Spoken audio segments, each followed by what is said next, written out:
Understanding the self focuses on our identity, which is developed through what we experience in life, such as how we interact or respond to the people or things around us, what we believe that affects our way of living, who we chose to socialize with, the decisions we make that turn our life around, and many others, among all of which defines our character.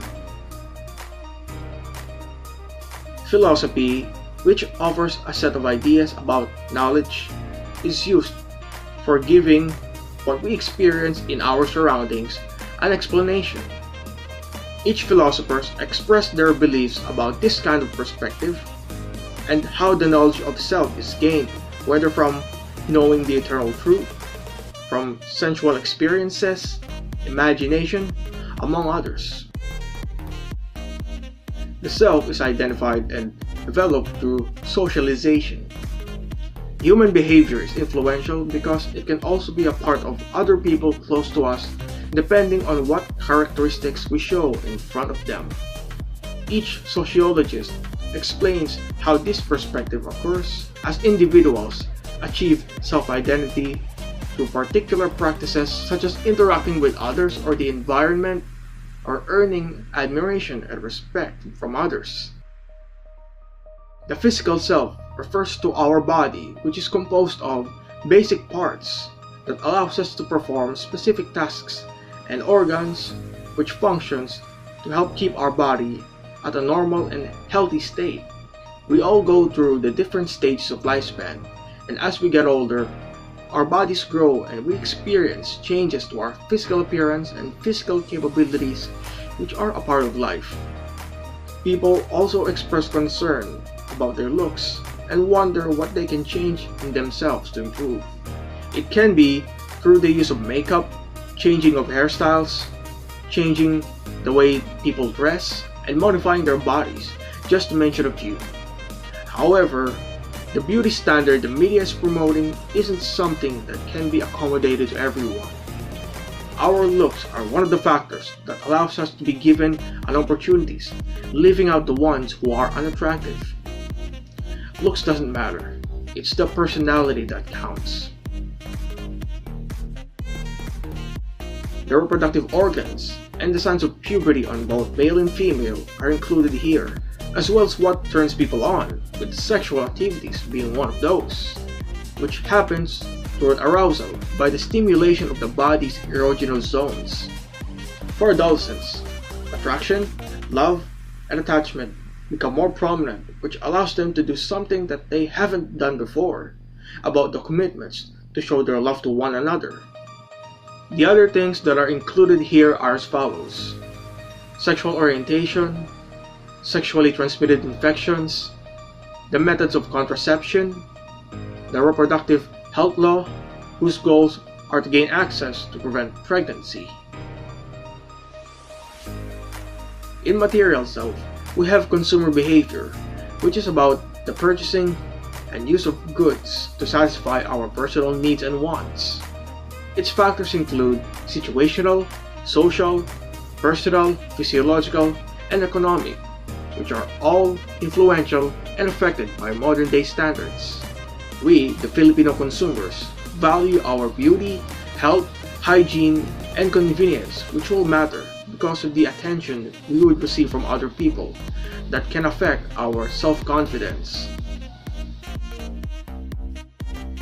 Moral, spiritual development is about us as a person and the choices and decisions we make based on what we believe in, what we value, what we desire, what influences us, which has its own consequences that we should face. We must think really carefully about what we want to do, and whatever the result may be, there's no limit on how many times we can try, since it is a part of life.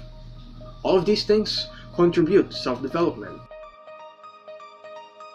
Digital self focuses on a digital society. The computers and smartphones makes our life easier due to their accessibility, especially if we connect to the internet, which has tons of information and is beyond what we can count. However, some people use this as their way of taking their time off in the real world and instead spend it on a virtual reality, where they can do things like having a conversation with other people and probably know something personal about them, while they themselves are anonymous. We can also be victims of the bad use of digital equipments, such as online disinhibition, cyberbullying, and sexting. But as long as we know the do's and don'ts of the internet, which we can search, we will be just fine. How to Become a Better Student tells us how to deal with our studies more effectively, which will be very helpful for students to take on their roles as learners, and for being a better medical student, which should be taken note of, especially for those students who took medical courses, like me. Setting goals for success gives us a look at the two types of mindsets, with each having its own preferences on how tasks should be accomplished, and if we should change our ways or not to achieve success. The goals we set should be attainable, and self-efficacy is gained through experience, so we must never give up even though we fail, since it takes a lot of hard work to make the things that we want to happen. Emotion deals with how we react to certain situations we are facing, how we handle it, how we manage stress, how we develop self-esteem, which are all part of experiences in life as we encounter challenges that put our skills to test. How we are doing depends on what we feel, so the more positive we are, the better, and the more negative we are, the worse. And last but not the least, personal development, which is the development of the person's attitudes and behaviors, or how or she is known to be. Under this topic, we have different people who share their theories regarding how personalities develop, even coming up with terms about traits and their differences, as well as personality disorders, which makes the person anxious, keys for great self-relationship, and the tips for developing positive relationships. Our personality affects our relationships with other people, so it's our job to make a good impression as much as possible.